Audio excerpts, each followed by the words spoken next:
안녕하세요, 베리드림입니다. 아직도 블루베리를 재배하면서 첫 번째, 매년 수확량이나 과일의 상태가 불규칙해 안정적인 수익이 어려우신가요? 두 번째, 매년 수확량이 일정하지 않고 오히려 감소하신가요? 세 번째, 남들보다 더 땀 흘려 일하는데 수익이 나지 않으신가요? 여러분, 블루베리 농장을 운영하면서 남들과 차별화된 농장으로 안정된 수익을 올리고 싶으신가요? 그렇다면 오늘 영상에서 이 모든 것을 시원하게 알아보도록 할 텐데요. 블루베리 농장을 운영하면서 얼마나 수익을 올릴 수 있을까요? 블루베리를 재배하면서 높은 수익을 창출해 1년 동안 열심히 노력한다면 그 대가를 얻을 수 있을까요? 하지만 현실은 그렇지 못합니다. 불행하게도 우리나라 블루베리 전체 농가들 중 상당수의 농가들은 블루베리를 재배해 과일을 판매한 수익 구조가 열악한 것이 현실입니다. 그렇다면 블루베리는 수익을 창출할 수 없는 과수일까요? 1년 동안 고생만 하고 돈을 벌 수 없는 품목일까요? 결론적으로 말씀을 드리자면 블루베리 농가들이 소득을 올리지 못하는 현실에서 블루베리는 절대 잘못이 없다는 것입니다. 왜냐하면 블루베리 재배를 통해서 여러분들이 생각하는 것 이상으로 마치 거짓말처럼 많은 소득을 올리는 농가분들도 여러분들이 계시기 때문입니다. 그렇다면 무엇 때문에 상당수의 농가분들은 블루베리 재배를 통해 수익을 올리지 못하는 것일까요? 블루베리 재배로 안정적인 수익을 올리고 싶은 분들은 절대 놓치지 마시기 바랍니다. 자, 그럼 오늘 배울 영상에서는 첫 번째, 수익을 올리기 위해 반드시 해야 할 일 3가지를 알아보고, 두 번째로 품종별 과일 상태와 수확 시기 등을 정확히 알아보며, 세 번째로 수익을 올리지 못하는 농가들의 공통점까지 잘 알아볼 텐데요. 꼭 기억해 주시기 바랍니다. 참, 오늘 내용은 수익을 목적으로 블루베리를 재배하시는 전문 농가분들이나 역시 수익을 목적으로 블루베리 농장 개설을 준비하시는 분들을 위해 준비한 내용이기 때문에 가정원에 또는 취미나 텃밭의 형태로 블루베리를 재배하시는 분들은 참고만 하시기 바랍니다. 구독과 좋아요로 많은 응원 부탁드립니다. 첫 번째, 수익을 올리기 위해 반드시 해야 할 일 3가지만 실천하십시오. 서두에서 말씀드린 대로 오늘 영상은 블루베리 재배를 수익을 목적으로, 즉 사업적으로 재배하시는 농장주 분들만 보시기 바랍니다. 거의 모든 분들이 블루베리 농장을 시작하려고 하거나 확장하려고 할 때 모든 시간과 노력을 블루베리 식재 방법, 비료 사용 방법, 전정 방법, 관수 방법 등등 재배 방법에만 열을 올리고 몰두합니다. 블루베리 농장 조성 전에 블루베리 재배 방법에 몰두하여 완벽하게 공부한다면 과연 수익을 올릴 수 있을까요? 대부분의 사람들이 농장을 조성 전 또는 확장하기 전에 블루베리 재배 방법에 대해 그 많은 공부들을 하는데 왜 안정적으로 수익을 올리는 농장들은 많지 않을까요? 바로 첫 단추가 잘못된 것이기 때문입니다. 왜냐하면 여러분들은 블루베리 재배 전문가를 꿈꾸는 것이 아니라 안정적인 수익을 올리는 농장 경영주가 되려고 하면서 농장의 수익 구조를 높이는 품종의 선택이나 경영적인 측면을 먼저 철저히 연구하고 배워야 합니다. 반도체를 만들어 판매하는 회사의 사장이 반도체 만드는 기술만 배우는 것에 몰두하는 것을 보았습니까? 여러분이 블루베리 농장을 취미가 아닌 수익형 농장으로 조성할 목적이라면 블루베리 재배 방법을 배우는 것에만 시간을 낭비하지 마시고 제일 먼저 우리나라 과일의 가격 동향이나 수익이 높은 시기는 언제인지, 농장의 관리를 혁신하는 방법은 무엇인지 등등, 어떻게 하면 남들과 차별화된 농장을 만들어 수익을 창출할지 고민해야 합니다. 그저 현재 하고 있는 농장들만 겨나가는 것이 다가 아니라는 것이죠. 수익형 농장의 가장 첫걸음은 안정적인 수익을 내기 위한 연구를 해야 하고, 농장을 조성하고 난 이후에 나무가 자라는 시기에 맞추어서 시기별로 각각 올바른 재배 방법을 배우는 것입니다. 내가 아무리 맛있고 멋진 과일을 생산하더라도 수익성이 떨어지는 시기에 출하를 한다면 그 농장의 사업은 실패한 농장이 되기 때문입니다. 물론 수익이 목적이 아닌 취미로 소량을 재배하는 분들에게는 해당되지 않는 말이라는 것을 다시 한번 알려드립니다. 그렇다면 내 농장의 수익을 올리려면 딱 3가지만 기억하십시오.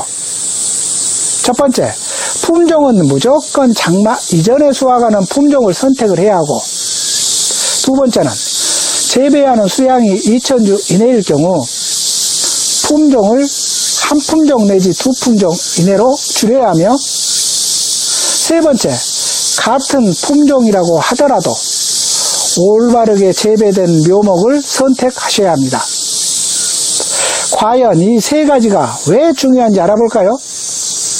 첫 번째, 장마 이전에 수확할 수 있는 품종을 절대적으로 선택해야 하는 이유는 바로 우리나라 블루베리 과일의 시장 가격 동향 때문입니다.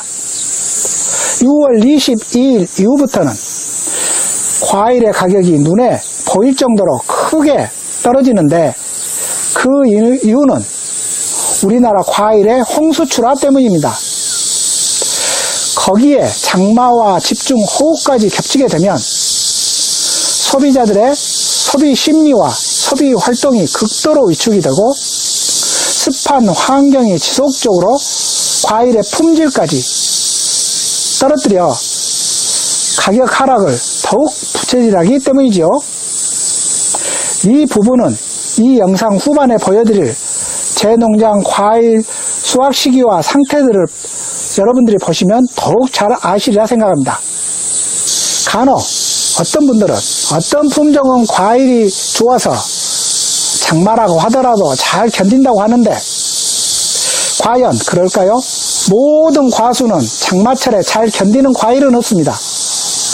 더군다나 블루베리처럼 과피가 얇고 소가류에 속하는 과일들은 장마와 집중호우에 더욱 그 품질이 크게 떨어지기 때문입니다. 두 번째, 농장에서 재배하는 블루베리 품종이 너무 많습니다. 우리나라 대부분의 농가들은 다양한 품종을 식재를 해서 하는데요. 심지어는 조생종, 중생종, 만생종까지 한꺼번에 재배하시는 것을 보았는데, 이런 열악한 구조에서 블루베리 재배 기술을 터득 했다고 해서 과연 농장의 수익을 올릴 수 있을까요? 블루베리는 각각의 품종별로 그 특성이 달라서 관수나 비배관리, 천정 등을 재배 일반에 대해 반드시 그 품종의 특성에 맞게 관리를 해주어야 합니다. 과연 현실은 어떨까요? 품종별 특성을 무시하고 사람의 기준에 맞추어서 모두 일괄적으로 관리해버리기 때문에 품질이 일정치 않고 불균형해서 수확량 또한 일정치 못하게 돼 수익이 큰 악영향을 미치게 됩니다. 세 번째로, 올바른 묘목의 선택입니다. 묘목 선택 시 묘목의 크기나 가격만을 보지 말고 그 묘목의 올바른 품종이고 올바르게 관리되어진 묘목인지를 반드시 확인해야 합니다.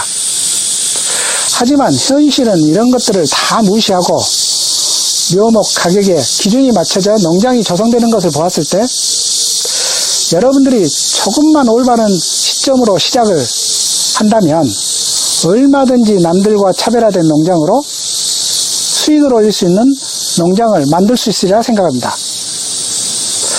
여러분들은 이 세 가지를 기억하지만 말고 꼭 실천을 하신다면 분명 남들과 차별화된 농장으로 성공하리라 확신합니다. 두 번째, 저희 농장의 품종별 과일 상태와 수확 시기 등을 보여드리겠으니 농장 조성에 참고하시기 바랍니다. 먼저 저희 농장에서 분양하는 묘목은 미국산 정품 메도우락과 듀크인데요. 묘목 분양은 비닐 포트가 아닌 20cm 플라스틱 화분에 식재되어 관리하다가 3년생 묘목으로 분양을 하고 있으며, 두 번째, 품종별 과일 상태와 수확 시기를 알아보자면 올해 저희 농장 노지를 기준으로 메도우락과 듀크의 수확 시기는 5월 28일부터 수확을 해 6월 15일에 수확을 모두 마친 상태인데요. 제가 올해 저희 농장 노지에서 수확했던 영상을 참고로 올려드리겠으니 그 영상을 보시면 여러분들이 이해하시는데 많은 도움이 되시리라 생각합니다. 왜 올바른 품종과 묘목 그리고 장마 이전에 수확해야 하는지 영상을 보시면 한눈에 아시리라 생각합니다. 자, 영상을 한번 살펴보러 가실까요?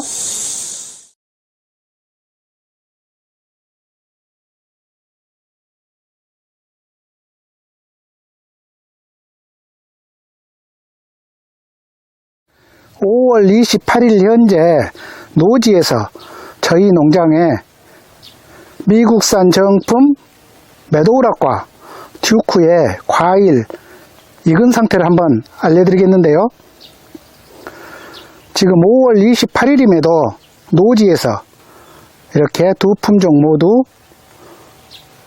한 송이에서 불과 1개 내지 2개 정도만 익지 않고 전체적으로 완전히 수확할 상태로 익었음을 알 수가 있습니다. 다른 송이도 보시면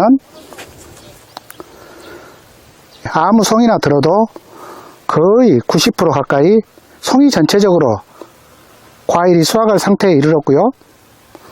중요한 것은 이 익은 과일의 상태가 전체적으로 지금 육안으로 보더라도 거의 20mm 이상이 될 정도로 아주 큰 과일로 성장을 했음을 알 수가 있습니다. 송이에서 과일의 굵기가 들쭉날쭉하지 않고 전체적으로 고르게 20mm 이상 아주 크게 발달되었음을 알 수가 있습니다. 계속해서 같은 나무에 다른 송이를 보더라도 이렇게 전체적으로 균등하게 수확될 상태로 익어서 과일의 크기까지 균등한, 마치 포도를 수확하듯이 수확할 수 있는 상태로 되었음을 알 수가 있습니다. 과분까지 아주 이쁘게 끼어 있는 것을 알 수가 있죠. 과일 크기가 어느 정도인지 이 정도 상태가 되면 과일의 크기는 20mm 이상이 나오겠죠. 송이 전체적으로 한두 알만 빼고 고루 수확할 상태가 되었음을 알 수가 있습니다. 과일의 크기 역시 아주 균등하죠.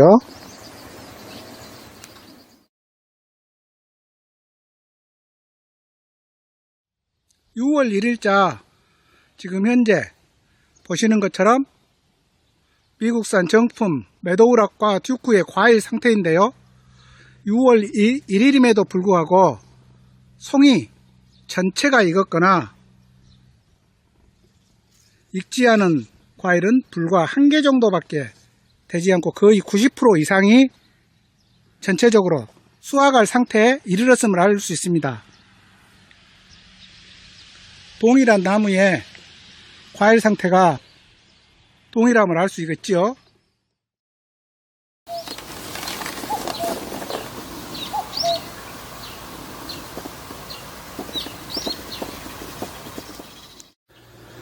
(6월 1일) 오전 11시 미국산 정품 메도우락의 과일 상태를 보고 계십니다.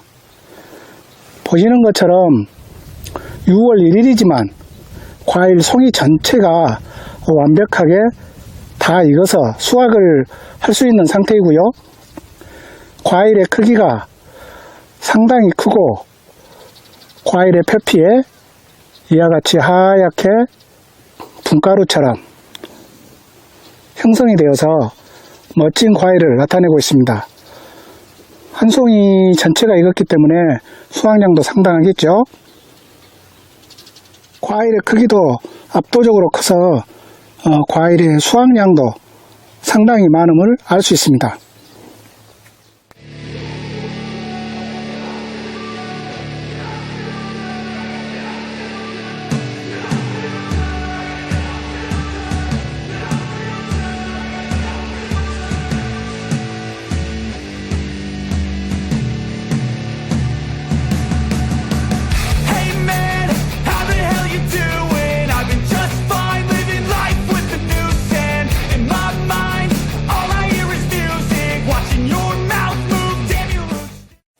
지금 여러분들이 보시게 될 것은 미국산 정품 듀크라는 품종인데요.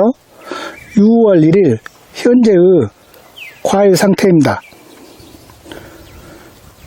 6월 1일 오전 11시이지만 지금 보시는 것처럼 과일이 거의 송이채 완전히 다 익은 것을 알 수가 있습니다.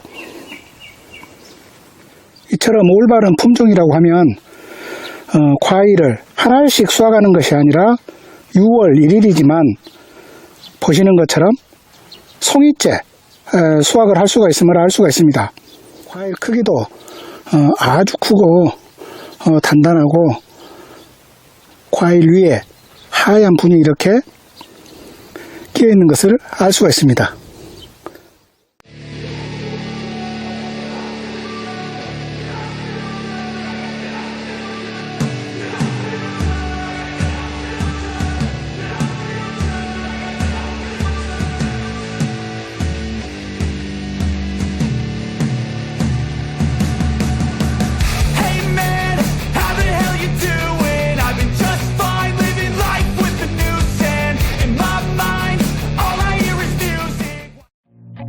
I feel nauseous, believe me. Never had a lot of shit come easy. Had to work hard, struggle just to be me. Had to rise up just so they could see me. Did what I had to do just to feed me. And what was left over I put towards my dreaming. But the only thing in life that has meaning are the things you gotta work for, believe me. Take into your hands a plan. Your own hands can land your own brand. And damn, I feel like no one takes accountability. They want the credibility, convincingly unwilling to put in the hours it takes to get some power. Don't be f***ing sour. Take a cold shower. Scream until you're louder. Work until you're prouder. And f*** all the doubters, they're just your downers. I swear to God they all let me down. I always fought just to wear the crown. I'm off at these fucking clowns who were all taught they deserve an ounce. It's only worth it if you work for it. It's only worth it if you work for it. I won't stop till they hear me now.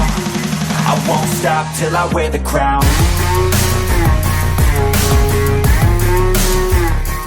세 번째, 수익을 올리지 못하는 농가들의 공통점은 무엇일까요? 수익을 제대로 올리지 못하는 농가들의 공통점이 있는데요. 한번 알아볼까요? 첫 번째, 소량의 블루베리를 먼저 시험 재배를 해본다. 농장을 새롭게 조성하거나 기존의 농장을 확장하거나 농장의 품종을 개량하려고 할 때 먼저 50주 이내 또는 소량을 식재를 해서 재배를 해본 다음 농장을 조성하신다는데 또 그러한 분들이 덜어 있는데요. 블루베리를 몇 년 정도 수확해 판매해 본 적 없는 모르는 분들이 듣기에는 아주 그럴싸한 말처럼 들리지만 여기에는 아주 큰 모순점과 함정이 있는데요. 그것은 바로 시험 재배를 통해 농장 개원을 위한 결과치를 얻을 정도라면 먼저 본인이 단지 인터넷이나 짧은 경험이 아닌 연구나 시험 재배할 학문적 공부가 되어 있어야만 좋은 성과를 얻을 수가 있고요. 그것보다 더 중요한 것은 시험 재배를 해본다는 기간만큼의 시간을 낭비해 버린다는 것입니다. 그래서 사업의 목적에 전혀 맞지 않게 되는 것이죠. 예를 들어 여러분들이 돈을 벌 목적으로 카페를 한다고 할 때 카페 오픈 전 1년 또는 2년가량을 커피 한두 잔 정도로만 시험 판매를 해보고 정식 가게를 오픈하실 건가요? 두 번째로 경험도 없고 겁이 나니 소량의 나무를 재배해보다가 농장을 개원을 한다? 경험도 없는데 덜컥 농장을 개원해놓고 실패하면 어쩌나 하는 마음에 겁이 나서 소량의 나무를 재배해보다가 농장을 개원하려고 하는 분들이라면 저는 처음부터 농장 개원을 하지 말라고 적극 만류를 합니다. 왜냐하면 블루베리 농장뿐만 아니라 수익을 목적으로 하는 사업을 시작하는 모든 사람들은 누구나 항상 사업의 성패에 고민하고 걱정을 합니다. 그런데 겁이 난다고 소량을 재배하다가 몇 년이 지난 다음 막상 농장을 시작하려고 할 때 그분들은 과연 그때는 겁이 없어질까요? 수익을 목적으로 하는 사업에서 가장 중요한 시간만 낭비를 해버릴 뿐입니다. 세 번째, 농장 개원 투여 비용을 절감하기 위해 삽목을 해서 그 묘목으로 농장 개원을 한다? 사실 이 부분은 정말 중요한 부분인데요. 이러한 내용은 사실 할 말을 잃게 만드는 일이고 또 어떻게 들으면 오해의 부분도 있을 것 같아 제가 어떻게 설명해야 할지 사실 많이 고민하기도 했습니다. 결론을 말씀드리자면 수익을 목적으로 농장을 하려고 하는 분들은 절대 삽목을 통해 나무를 증식해서 그 묘목으로 농장을 하려고 하지 마십시오. 반드시 믿을 수 있는 농장에서 올바른 품종을 올바르게 관리된 좋은 묘목을 구입하셔서 농장을 조성하셔야 합니다. 정말 중요한 부분인데요. 수익을 목적으로 블루베리 농장을 시작하시거나 확장을 하시려는 분들이 삽목을 해서 묘목을 만들어 사용을 한다면 삽목해서 묘목을 만드는 1, 2년의 시간을 아껴서 1년이라도 빨리 식재를 해서 수확을 해 수익을 내는 것은 방법을 연구하고 찾아야 합니다. 그래야만 남들보다 빨리 자리를 잡는 농장으로 만들 수 있기 때문입니다. 물론 블루베리 재배의 목적이 취미로 재배하시거나 과정원의 텃밭 재배 등 수익이 목적이 아닌 분들은 삽목을 통한 수량 확보를 하는 것도 좋은 방법이라고 할 수 있습니다. 삽목에서 묘목까지 약 2년여 시간 동안 소소한 재미도 있기 때문입니다. 하지만 수익을 목적으로 한다면 직접 삽목을 해서 묘목을 만든 다음 그 묘목으로 식재한다는 생각은 절대 하지 말아야 합니다. 사업자에게는 제일 중요한 것이 시간이기 때문입니다. 내가 이제야 삽목을 시작을 할 때 앞서가는 농가는 벌써 식재를 해서 수확을 꿈꾸는데 시작 전부터가 많은 차이가 날 수밖에 없겠지요. 오늘 영상을 참고하셔서 올바른 품종과 묘목의 선택으로 이제는 안정적인 수익을 올리는 남들과 차별화된 블루베리 농장을 만드시기 바랍니다. 구독과 좋아요로 많은 응원 부탁드립니다. 감사합니다.